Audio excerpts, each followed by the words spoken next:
Tenemos ahora una interesante conversación, pero yo quiero decir algo antes de dar paso a esta interesante entrevista.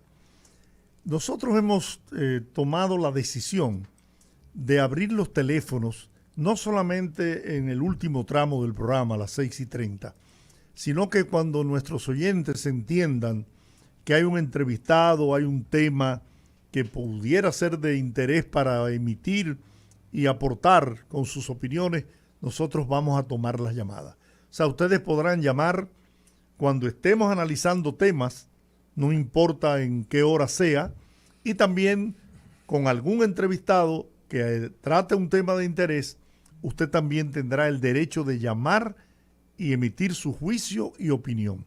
Así que los teléfonos van a estar abiertos durante las 2 horas, de 5 a 7, para que ustedes con nosotros nos aporten y nos ayuden a poder hacer un programa mucho más activo y más apegado a la gente.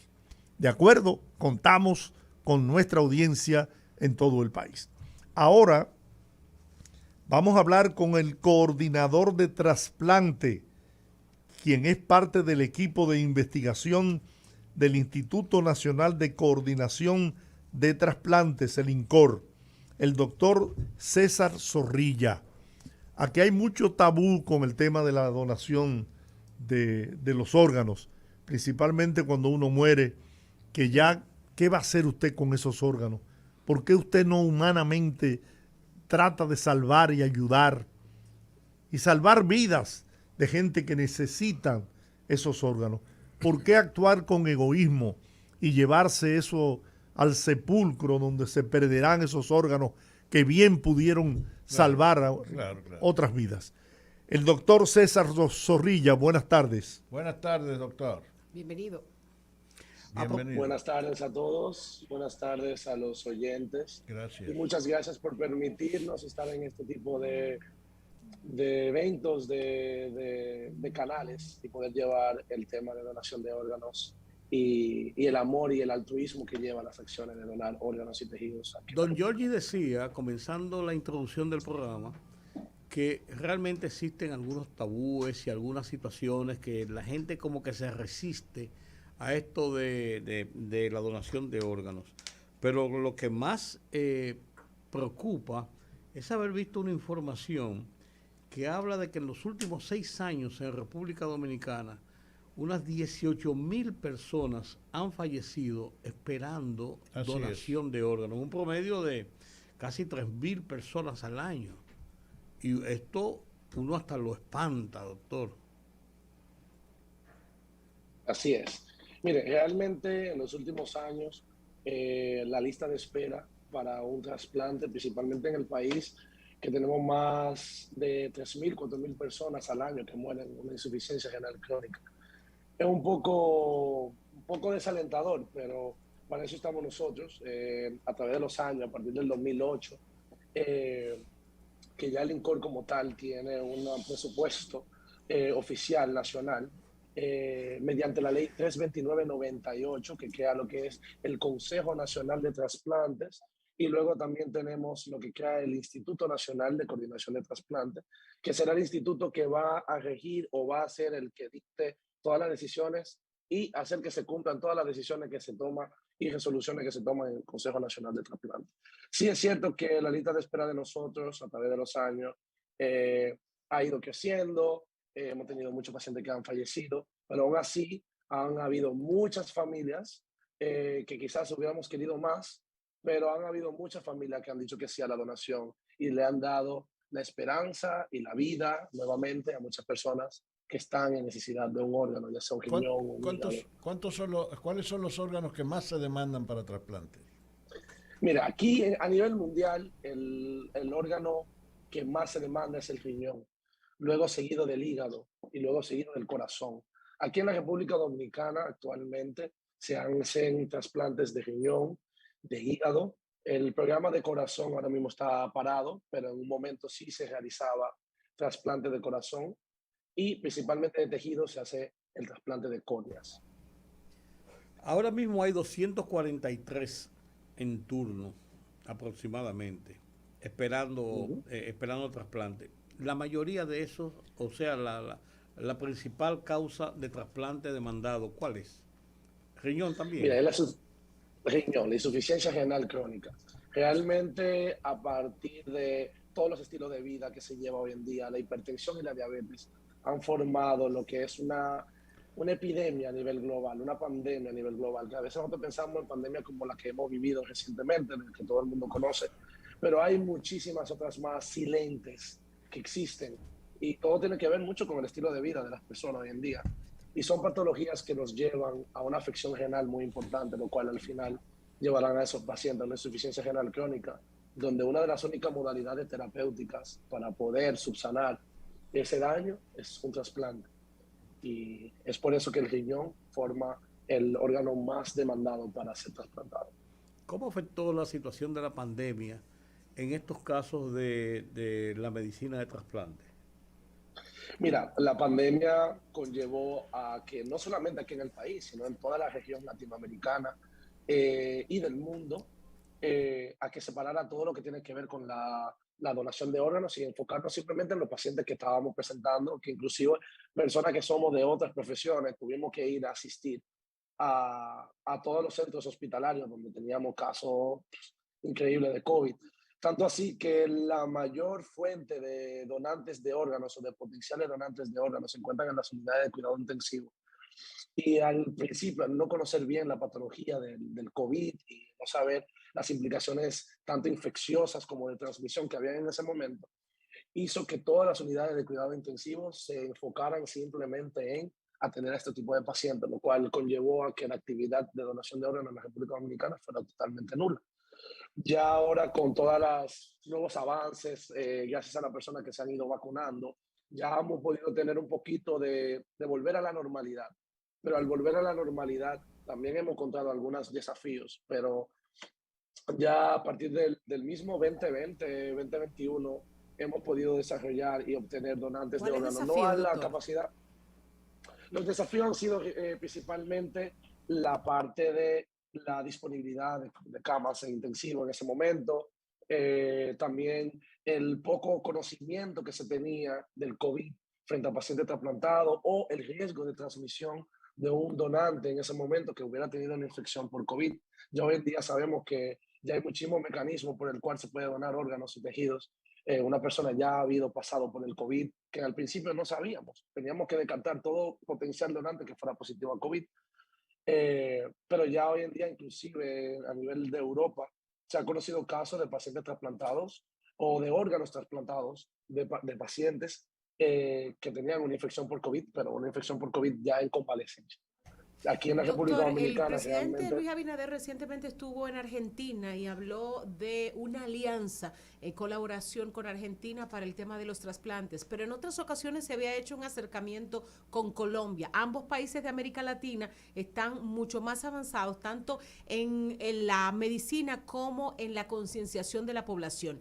¿Qué acercamientos hemos hecho ya a nivel de equipos médicos con esos países y cuándo nosotros podríamos ver el fruto de esos avances?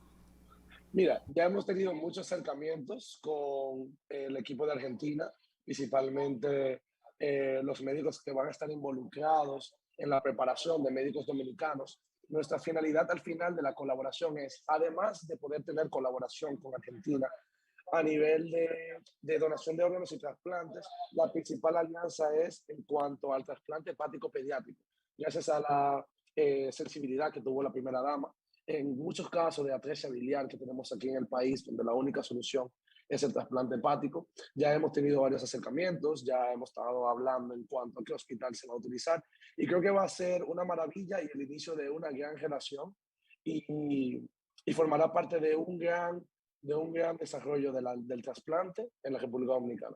De ¿Qué verdad que ha podría sido significar algo eso? Que, por extraordinario. ejemplo, si en Argentina hay un órgano disponible que pudieran en algún momento cederlo a algún paciente en la República Dominicana. No, la colaboración va más en la formación de profesionales para poder crear el primer programa de trasplante hepático pediátrico en la República Dominicana. También hay otra colaboración en la cual, otro convenio, en el cual vamos a tratar de eficientizar el recurso humano y logístico de lo que es la coordinación de trasplantes, es decir, la generación de potenciales donantes, como también optimizar nuestros procedimientos de trasplante de órganos, que son dos cosas que van de la mano, pero son etapas y procesos un poco distintos. Bueno, hablaba Georgie de la conciencia que debe tener la gente, pero ¿qué hay que hacer realmente para convertirse en donante? Es simplemente decir, yo quiero donar o sea, ¿cómo es el procedimiento? ¿Cómo saber dónde hay órganos disponibles en un momento determinado y para qué persona es compatible? Porque también hay una suerte de compatibilidad, entiendo yo. Uh-huh. Así es. Así es, mira, para responderle a su pregunta realmente, lo de la concientización, eso es algo global. Nuestro real objetivo es la familia, de que toda persona puede ser donante de órganos y tejidos. Nosotros tenemos en el INCOR lo que es un carnet de donante. El carnet de donante es algo más simbólico, porque la legislación dominicana le da a la familia la última decisión. Siempre le instamos a toda persona que quiera ser donante de órganos y tejidos a hablarle a la familia. Sé que es un tema un poco complejo, a veces tenemos personas que son un poco más ignorantes o le tienen un poco de miedo a lo que es hablar de la muerte y de las repercusiones que da en la familia la muerte de un ser querido. Pero al final del día la decisión es de la familia. Por eso siempre le instamos a cada persona que quiera ser donante de órganos y tejidos a que lo hable con la familia. Ahora, respondiéndote a tu segunda pregunta sobre dónde podemos encontrar los donantes. Mira, realmente en la República Dominicana hay dos tipos de modalidades de donantes. Tenemos los donantes vivos, que son personas que pueden ir a donar sus órganos o órganos pares, principalmente el riñón. Por eso es el trasplante que más se hace, el del riñón, porque ya es el que tenemos más conocimiento y en donde hay un donante vivo que también puede dar un riñón. Pero ya a partir de la Asamblea General de la OMS, muchos de los países han firmado a poder ellos autosufficiency, o sea, nosotros mismos autosatisfacer nuestras necesidades de órganos, donde viene entonces la donación fallecida y donde nosotros tenemos nuestro mayor enfoque. De aquí que viene que la familia sea un pilar importante para nosotros. La donación fallecida hay de dos tipos. O sea, una donación de fallecido por criterios circulatorios, es decir, una persona que muera ya sea por un paro cardiorrespiratorio, o un donante fallecido por muerte encefálica o muerte cerebral. Es un paciente o una persona que tenga un trauma encefálico o un evento cerebrovascular en el cual sus órganos están viables, pero su cerebro ya ha fallecido. Y si no es por el soporte ventilatorio que se le da en una unidad de cuidados intensivos, esa persona fallecería. Esos son nuestros donantes óptimos, esos son nuestros donantes que más tenemos aquí en República Dominicana y es el único programa que tenemos de donantes fallecidos por muerte encefálica. Doctor Zorrilla, por ejemplo, yo pienso, digo, manifiesto mi deseo de donar mis órganos a la muerte o, aún estando en vida, hacer donaciones. ¿Qué se hace conmigo? Hay el INCAR, por ejemplo. El INCAR no, ¿cómo que se llama? INCOR. El INCOR. Lo que hace es, me levanta una ficha de ese deseo, de esa decisión mía como persona y hace algunos exámenes para ver, tener a mano una compatibilidad, lo que yo le hablaba ahorita, una compatibilidad posible en un momento determinado. O sea, ¿hay un registro en ese sentido o simplemente se espera a que una persona tenga la situación para hacer la donación y entonces se presenta al sitio? ¿Cómo se maneja? Es lo que yo quería preguntar. Sí, mira, el proceso de todo empieza en un hospital, vamos a suponer, te voy a poner el ejemplo, un hospital de referencia nacional de traumatología. Me llega una persona que tuvo un trauma Ney Arias, trauma encefálico. La persona se le hace todo el mecanismo del lugar porque al final, como médico, nosotros lo que queremos es salvar la vida de la persona. Lógico. Se le hace todo el mecanismo del lugar, luego pasa a una unidad de cuidado intensivo porque ha tenido una evolución desfavorable y ya luego los médicos del cuidado intensivo lo evalúan, ven al paciente, se le hace una batería de pruebas, luego viene el coordinador de trasplante y ha sido avisado por la unidad de cuidados intensivos de que tenemos un potencial donante de órganos. En ese sentido, el intensivista lo que hace es que evalúa al paciente, se le hace una batería de pruebas, ya sea virales, etcétera, etcétera. Cuando el paciente o la persona lamentablemente se le diagnostica muerte encefálica y ese paciente, como dice el nombre del diagnóstico, ha fallecido.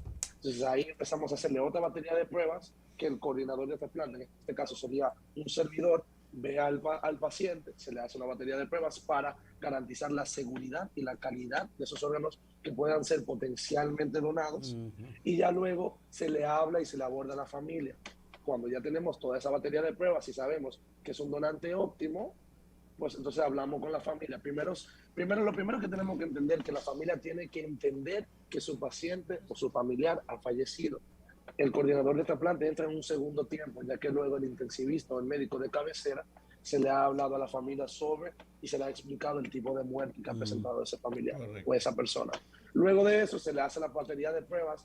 Luego de que la familia dice que sí, entonces yo vengo y hago la prueba de histocompatibilidad. Mando la prueba de histocompatibilidad, llamo al INCOR, le digo, INCOR, aquí tengo un donante que la familia ya ha dicho que sí, aquí tiene la prueba de compatibilidad. Ya luego en el INCOR manejan la lista de espera, tenemos una lista de espera con un software ya todo electrónico, en el cual se ponen los diferentes resultados de la prueba del donante con su compatibilidad, y ese software por edad, por tiempo en diálisis y por compatibilidad decide cuál es el donante óptimo o el donante que realmente le toca ese órgano. Se hace todo el mecanismo del lugar, se llama al equipo quirúrgico que va a hacer el trasplante y va a hacer la extracción de ese órgano, y ya luego se procede a extraer el órgano, transportarlo y implantárselo a la persona que le toque ese órgano. Bien. Bueno, yo creo que está suficientemente explicado. Claro. Este Es procedimiento. un poco complejo. No, pero la forma como usted lo ha explicado es muy didáctico Claro. y muy claro, Muy claro. Porque, como decía George en principio, hay tabúes. Hay muchos tabúes. Y hay personas todavía que no comprenden la dimensión de poder ser donantes y que pueden salvar otras vidas.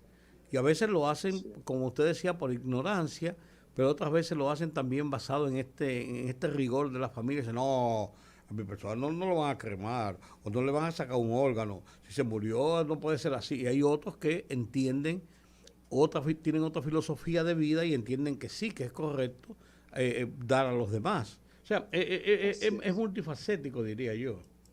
Sí, inclusive, mira, muchas de las negativas familiares que hemos tenido, si te digo las causas principales, la mayoría son por integridad del cadáver y por razones religiosas. Entonces, si tú supieras que nosotros aquí en el INCOR recientemente hemos publicado, gracias a las colaboraciones del director del INCOR, el doctor Fernando Morales Villini, y muchos de los líderes religiosos de las diferentes religiones que se practican aquí en la República Dominicana, y hemos sacado un documento muy interesante que se los voy a enviar para que puedan, le voy a enviar el link para que puedan compartirlo con todos sus oyentes. Qué bueno. Y también si necesitan más información, pueden ir a la página web del INCOR, incorrd.com, donde tenemos muchísimas publicaciones en las cuales pueden informarse todo el oyente y toda la población dominicana en cuanto a donación de órganos. Pero mira, ninguna religión se opone a la donación de órganos. Esa pregunta le iba a hacer ahora, doctor. ¿Alguna religión se opone, es opuesta al trasplante de órganos? Ninguna religión. Incluso tenemos un libro, una guía que se puede leer, en la cual hemos entrevistado y le hemos hablado a los líderes religiosos que nos expliquen por razones bíblicas, por textos bíblicos, cuál es su opinión o cuál es qué dice esa religión en cuanto a la donación de órganos. Mira, la Biblia realmente no menciona tema específico. Tú sabes, el trasplante es una de las modalidades terapéuticas de esta nueva era que ha ido revolucionando la medicina. Es una de las nuevas evoluciones que ha tenido la medicina. Lo cual, en los tiempos en los que se creó, por ejemplo, se escribió la Biblia o otros libros religiosos, no se contemplaba esto. Pero sí todos los principios fundamentales que guían este tipo de libros y de escrituras, es todo basado en el amor al prójimo, el altruismo que debemos de tener, no solamente como personas, sino también como país. Claro. Porque hoy yo puedo ser una persona que esté pasando por una situación difícil, que también comprendemos que es la muerte de un ser querido.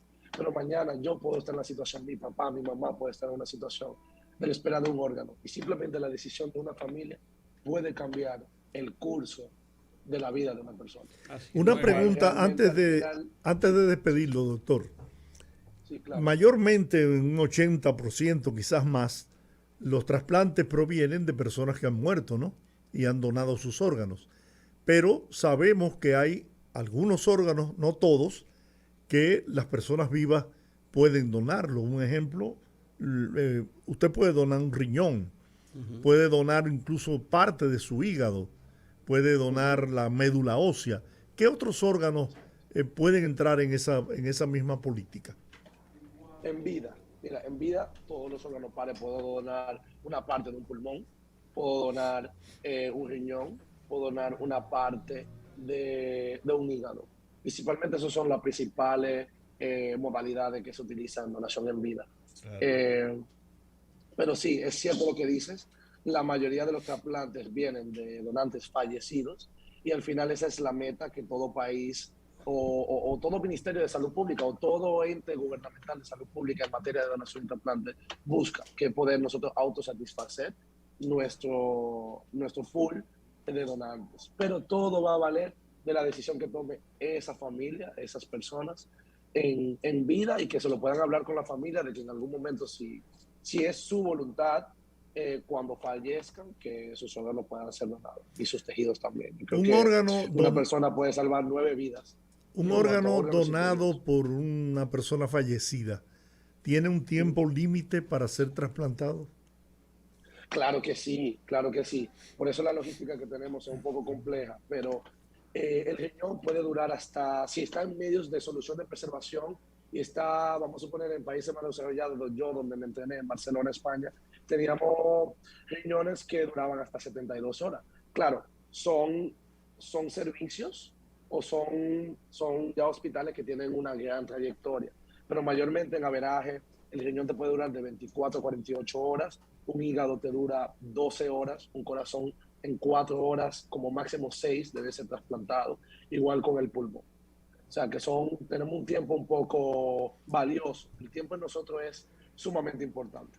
Muy bien. Muy bien. Una oyente de nosotros, Jacqueline, mandó una pregunta, me la mandó a Adelante. mi celular y la voy a poner. ¿Cuál es?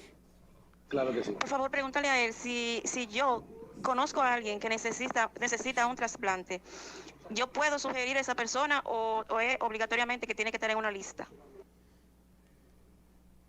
¿Oyó, doctor? Ok, entendí. Creo que si ella conoce a una persona que necesita un trasplante, que si ella lo puede sugerir. ¿O él tiene que estar en una lista o- previa?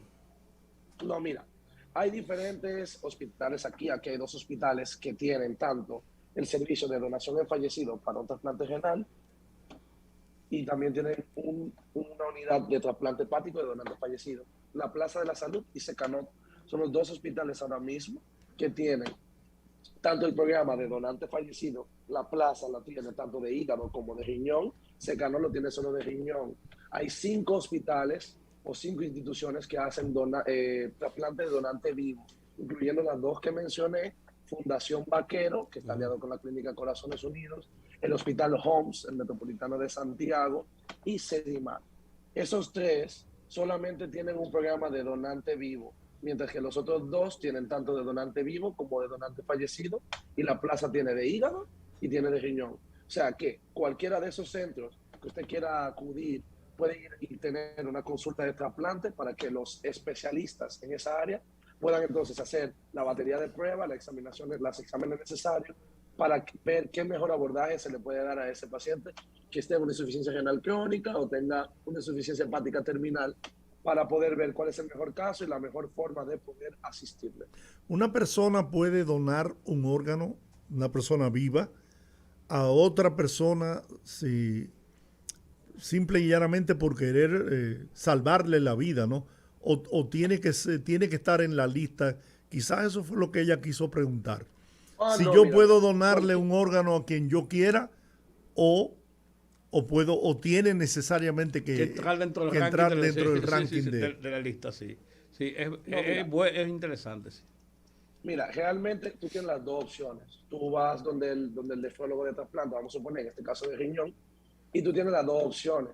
Tú tienes la opción de tanto de que si tú tienes un familiar, ya sea una madre, un padre o alguien a quien dentro de tu familia que tú entiendas que quiere, por eso siempre buscamos primero familiares allegados, de primera consanguinidad, de segunda consanguinidad. ¿Por qué? Porque pueden que sean estadísticamente y ya científicamente probado más compatibles el uno con el otro. Es cierto que los hermanos son más compatibles. Los hermanos son los ideales. Hay Sí, veces que si me llega un paciente, yo primero le pregunto, ¿tienes un hermano? Un hermano, a veces hasta gemelo, inclusive. El primer trasplante que se hizo fue entre dos mellizos ahí idénticos. Y por eso ese fue el primer trasplante exitoso. ¿Por qué fue exitoso? En ese momento no sabíamos sobre la compatibilidad, HLA y todo ese tipo de pruebas. Y por eso fue exitoso y duró más tiempo. Pero ya luego, con los avances de la medicina, hemos encontrado que la compatibilidad es algo ideal. Por eso siempre pensamos en los familiares allegados en primera instancia. En México, pero cualquier persona que quiera ser donante de vida lo puede hacer. Siempre está lo que es el buen samaritano, pero siempre teniendo en cuenta de que el INCOR siempre, cuando es un donante vivo, no relacionado, es decir, que no tiene ninguna relación, ya sea o esposo o esposa o familiar, siempre le hacemos una entrevista antes de, para poder asegurarnos de que sea algo de que no es por negocio. Claro. Exactamente. En México se dio un caso muy peculiar hace mucho tiempo de una señora que donó uno de sus ovarios a una hermana en México. ¿Se ha dado algo semejante en este país, en esa parte? No, aquí en el país no se ha reportado ni tenemos reporte de trasplante de ovario. Esos son casos un poco más aislados. Todavía no hay mucho criterio que se pueda hablar de donación de ovarios o de trasplante de ovarios, por decirlo así, por la complejidad también del aparato reproductor femenino. Pero aquí en la República Dominicana no tenemos casos. No se ha dado. Bueno, doctor César Zorrilla, muchas gracias por esta magnífica conversación, muy didáctica, como dijo Rudy, muy orientadora. Yo pienso y le agradezco que nuestra audiencia tiene que haber aprovechado esta buena entrevista. Me saluda, por favor, a Fernando Morales Villini, que somos grandes amigos. Y mío también, gran amigo. Claro que sí. No, y simplemente darle las gracias a ustedes por darnos este tipo de entrevista, de momentos, poder hablar con la población. La verdad que le agradecemos a los medios de comunicación el poder brindarnos un espacio para poderle hablar a la población de donación de órganos. Y siempre recordarles a todo el mundo que puede visitar nuestra página web y nuestras redes sociales, incoregd.com, y cualquier otra información que necesiten, con gusto pueden llamar allá a la oficina, y cualquier tema, pregunta, orientación que tengan, no duden en preguntar, y asegúrense de que aquí en la República Dominicana sí podemos tener donantes con calidad, con seguridad, y que puedan saber que aquí se está trabajando en eso y lo hacemos por y para nuestra gente. Gracias. Así que de verdad, muchas gracias. Los invito a que se sigan educando, a que sigan escuchando espacios como este. Y mis puertas están abiertas cuando quieran hablar de otros temas relacionados. Muchas gracias, muy amable. Un placer. Muchas gracias. Bueno, vamos a la pausa. Son las 6:35 en la tarde.